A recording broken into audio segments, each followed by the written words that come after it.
جائے گی جب ہم نے لوگوں کو تحفظ فراہم کیا۔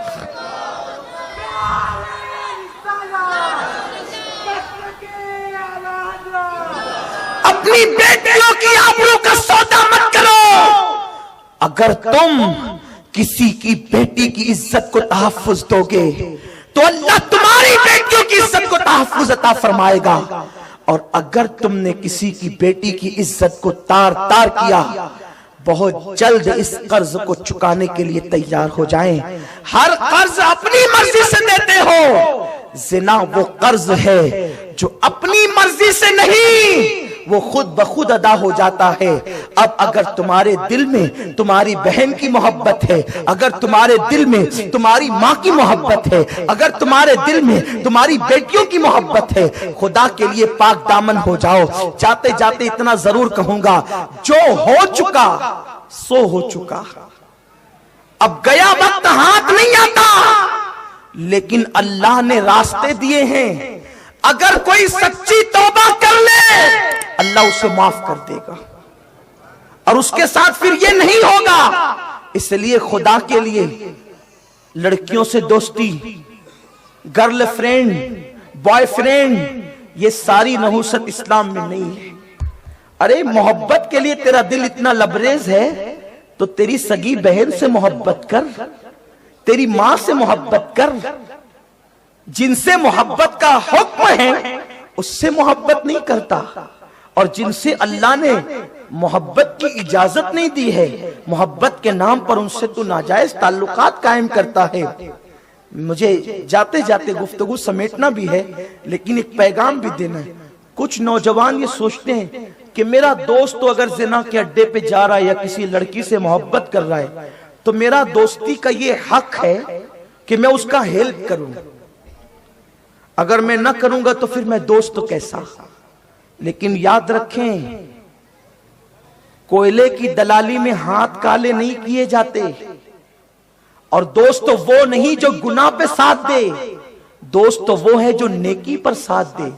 تعاونوا علی البر والتقوی ولا تعاونوا علی الاثم والعدوان، نیکی اور پرہیزگاری پہ مدد کرو، گناہ پہ مدد مت کرو۔ اور اگر تم نے گناہ پہ مدد کی تو شیشے کے گھر میں بیٹھ کے جو پتھر پھینکتے ہیں پہلے ان کے گھر ٹوٹتے ہیں، دوسروں کا کچھ نہیں بگڑتا۔ جاتے جاتے آپ کو یہ پیغام دینا چاہتا ہوں، آج کل دوستوں کا سرکل بلتا ہے نا، میرا فلاں سے چل رہا ہے تو میں اس کا سپورٹ، وہ میرا سپورٹ کرے میں اس کا سپورٹ کروں۔ استغفر اللہ العیاذ باللہ، استغفر اللہ العیاذ باللہ، استغفر اللہ۔ کیا سوچ بن گئی؟ اگر کوئی تمہیں زنا کا دلال کہے تم اسے گوارا نہیں کرتے، کر تو وہی رہے ہو۔ دوستو وہ ہوتا ہے جب تم اللہ کو بھولے تو دوستو تمہیں اللہ کی یاد دلائے۔ چنانچہ اسی طرح دو دوستوں بڑی محبت، آپس میں بڑی محبت، دوستی میں بہت پیار محبت۔ ایک دن ایک دوست نے دوسرے دوست سے کہا، یار وہ جو اپنی محلے کی مسجد کا امام ہے نا، اس سے، اس کی بیوی سے مجھے محبت ہو گئی ہے، کیا تو میرا سپورٹ کرے گا؟ دوست نے کہا، یار اگر دوستی میں میں سپورٹ نہ کروں تو کون کرے گا؟ کیا میری مدد کی ضرورت ہے بتا۔ تو دوسرے دوست نے کہا، جب تو نماز پڑھنے کے لیے جانا نا اس کے پیچھے تو وہ امام جلدی سے گھر آ جاتا ہے، تو جلدی سے گھر آتا ہے تو میں جتنی باتیں اس کی بیوی سے کرنا چاہتا ہوں اتنا کر نہیں پاتا، اس لیے تو ایک کام کر، جب تو نماز کے لیے جانا تو اس کو دیر تک کے روکے رکھنا، کچھ بھی مسئلے مسائل میں اس کو الجھا کے رکھنا، تو جتنی دیر تک تو وہاں روکے گا اتنی دیر تک کہ میں اپنا کام کر لیا کروں گا۔ اس نے کہا بہت اچھا۔ اب چاروں وقت کی نماز میں، پانچوں وقت کی نماز میں وہ آتا، امام کو پکڑ لیتا، حضرت یہ کیا، وہ کیا، وہ کیا، وہ کیا، دونوں مسئلے مسائل میں الجھے رہتے، ادھر وہ اپنا کام کرتا۔ ایک دن اس نوجوان کو احساس ہوا کہ یار میں بہت غلط کر رہا ہوں، ایک امام کی آبرو سے میں کھیل رہا ہوں، وہ بھی میری محلے کی مسجد کا امام، اس کی آبرو سے میں کھیل رہا ہوں کہ میں اس کو اتنی دیر تک مسئلے مسائل کے نام پہ روکے رکھتا ہوں اور اس کی بیوی کی عزت کے ساتھ کھلواڑ ہوتا ہے، کھیل تماشا ہوتا ہے اس کی بیوی کی عزت کے ساتھ۔ اس کو جب احساس ہوا تو اس نے سوچا مجھے ساری باتیں کلیئر کر دینی چاہیے۔ وہ امام کے پاس گیا، کہنے لگا امام صاحب مجھے معاف کر دیں۔ کہا کیا بھائی کیوں معاف کریں؟ کہا معاف کیجئے گا، مجھے مسئلے مسائل سے کوئی دلچسپی نہیں ہے۔ دراصل جو میرا ساتھی ہے نا، اس کو آپ کی بیوی سے محبت ہو گئی ہے، تو وہ آپ کی بیوی کے ساتھ بیٹھ کر کچھ باتیں کرنا چاہتا تھا، اور اس نے مجھے مقرر کیا تھا کہ میں تم کو مسئلے مسائل کے نام پہ الجھاتا رہوں، اور وہ اتنی دیر تک کہ آپ کی بیوی کے ساتھ مستی موج کرتا رہے۔ تو میں نے دوست کی محبت میں اتنا غلط اور برا کام کیا کہ میں مسئلے سے مجھے کوئی دلچسپی نہیں تھی، میں آپ کو صرف الجھانے کے لیے مسئلے مسائل پوچھتا تھا۔ امام صاحب ہنسے۔ اچھا یہ بات سن کر امام کو غصہ آنا چاہیے تھا کہ میری بیوی کے ساتھ تم لوگوں نے اتنا غلط کیا۔ اتنا سب سننے کے بعد امام صاحب ہنسے اور ہنس کر کہتے تیرے دوستوں کو کون سی میری بیوی سے محبت ہوئی ہے؟ ابھی تک تو میری شادی ہی نہیں ہوئی ہے، میرے گھر میں میری بوڑھی ماں ہے، میرا بوڑھا باپ ہے، اور کوئی نہیں ہے تیسرا، تو کس سے اس کو محبت ہو گئی اور وہ کس کے ساتھ باتیں کرتا ہے؟ ابھی تک تو میری شادی نہیں ہوئی۔ تب اس کے دماغ کے اندر ایک عجیب سی روشنی پیدا ہوئی، ارے جب امام کی شادی نہیں ہوئی تو یہ یہاں مجھے بھیج کر کے کس کے ساتھ موج کرتا ہے؟ جب تحقیق کی تو پتا چلا کہ یہ کسی کا گھر جلانے گیا تھا، اس کا خود کا گھر جل گیا۔ لوگوں گناہ پر کسی کی مدد نہ کرو، اور اگر کر چکے ہو یا گناہ میں ڈوبے ہو سچی توبہ کر لو، میرا اللہ تمہیں معاف کر دے گا۔ ایک مجذوب بزرگ بستی میں اعلان کرتے پھرتے تھے، لوگوں اللہ سے صلح کر لو، اللہ صلح کرنے کے لیے تیار ہے۔ لوگوں اللہ سے صلح کر لو، اللہ صلح کرنے کے لیے تیار ہے۔ لوگوں اللہ سے صلح کر لو، اللہ صلح کرنے کے لیے تیار ہے۔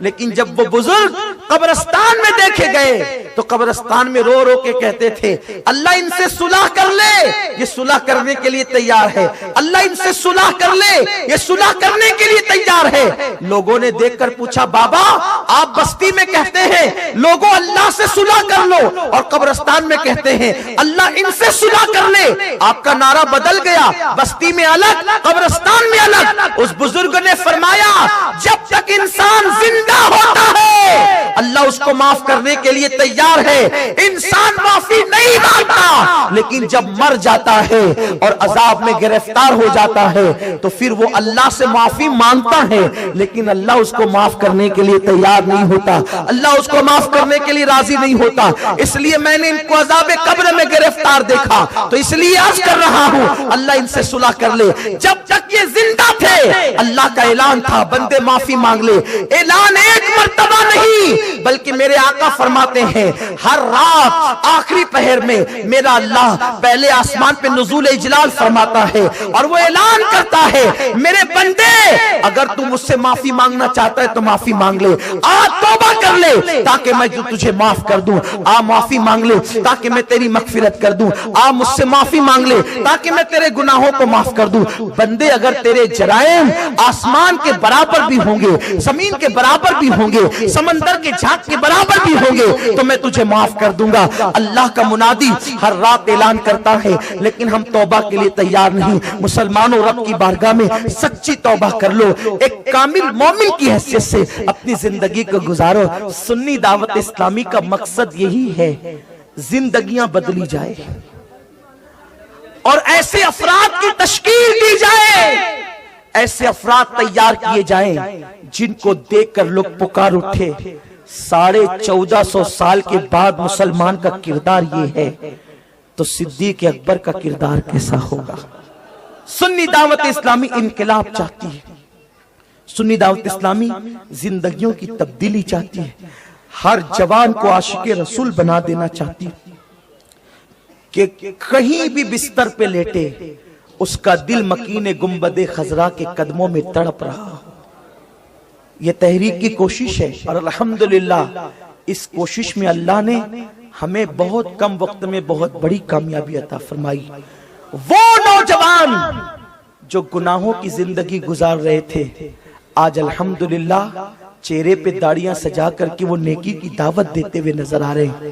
یہ سنی دعوت اسلامی پر سرکار کا خصوصی کرم ہے اور میری آپ سے گزارش ہے کہ سنی دعوت اسلامی کو کسی کے سرٹیفکیٹ کی ضرورت ہے ہی نہیں۔